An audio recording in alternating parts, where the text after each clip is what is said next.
Saya tare masida mama su am kanna serious hoiraga lei angang ani duma lei kitaba amadi atopa CRPF ki open parja da onsilaga numai kapakpa mok marakta adi miam horakpa incidents tu ka mari lena kapthro myam na so open myam am yaw sigi koi tongan political party si myam koi hospital la laga yinsinjabani Raj Medicity da koi managing director Rajan kunna koi yawroga yinchale aduga anapana sidala iba 60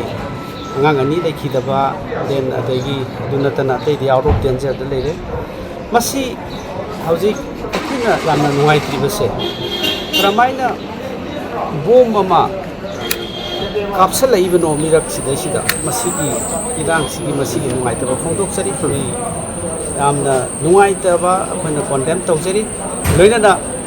miyam marakta amuk masigi nuai taba CRPF kai dawlege haidana madugi miyam haurakpa matamda direct open fire torpasi civilian miyam jingsida direct hit tawse masimasu amna nuai taba masi tahoidaba thabak amani karigumba madugi control tawnanaba mechanism mayam puthoga tawbiramagri fagadabani parja mayam ama hujika siba yaure adagi mi mari sire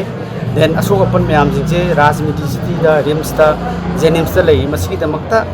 khoi yamna thamoi sokna nungai ta phongdok chari maroina sarkar da thamjaningi bo famdi masi karamba kanda irang si loisindori no kidang phare na taroga amuk nongalga ama heda horakwa lasi sarkar na karigumba action nama event nama natraga madugi plan nama tarokanda nongalakanda heda thaudo ma tholakwa jiri ta chalore nongalakanda torong lawgi moirangda heta migi misi mina thokpa bomb adagi rocket launcher masi mayam jingje mayam kapsala kanda mi hatse bigli bangang sibu karamba yoiba samaj da lei karamba askumba innocent babies children mayam ma hatpasibu aikogi society sida karamna hingedege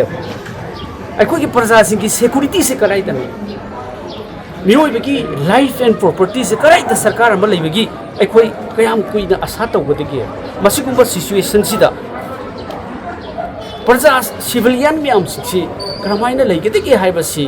असौबो question नमा नुती की सुम हंगदुना ले लोइनाना मसिगी double engine की centre दा लेइबा government Manipur दा लेइबा government सिगी understanding सि करिनो करम्बा administration nama karamba solution nama tawrakanda administration sina masi karamaina santi porokadu no haibasi policy masu puthoksu leite concrete plan nama puthoksu leite misi mina no monoi hingali ama natraga ama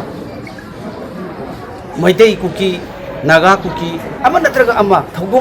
thodok ama asum aikoi parja myam sing kari yengaga masi kari asa tawka leiki gidagi haibasi ne bai khone khali base maram maduna Koi iba thodok tu pung amata thoe madu kudak ta immediate measure ama lokholaga mara leiba mayam singdu phana na basi kudak ta hotna bagi mahutta madu ki karigumba amata strategy plan amta uda basi su masi su nungaite masi aduki mati sarkar sigi ason base masina tai maramaduna masi kayam kuina sathaki ge dege ai khoi sugumba thogo wathokse masina parja mayam singsida unrest oiba adagi turmoil oiba situation mayam sida masi parja singsi laibada yamna ware bifung khudimak section khudimak ware adagi thabak thoromam ta tawbang amdre development amta leiba ngamdre wakhan nuaina akoi development wakhan shanti imung manungi adagi tawbagi wafam leitre IDB sing